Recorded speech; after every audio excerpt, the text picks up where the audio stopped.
আজকের ভিডিও ওই সব মেয়েদের জন্য যারা স্কুল কলেজে পড়াশোনা করে আর একা একা যাতায়াত করে।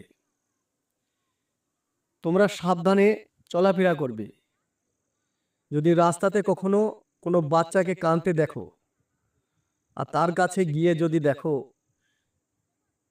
তার আগে থেকে কোনো বাড়ির অ্যাড্রেস লেখা আছে বা সে কোনো অ্যাড্রেস বলতে পারছে, তাহলে তুমি সরাসরি সেই অ্যাড্রেসে যাবে না। তুমি প্রথমে তাকে পুলিশ স্টেশন নিয়ে যাবে, তারপরে সেখান থেকে ব্যবস্থা করে দেবে।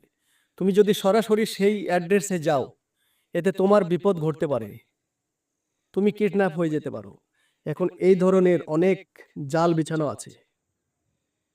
যদি ভিডিওটা ভালো মনে হয়, উপকারী মনে হয়, আরও 5টা বন্ধুকে দেখার একটু সুযোগ করে দেবে। আর নিজের মতামত, এই ভিডিওর মতামত একটু জানাবে।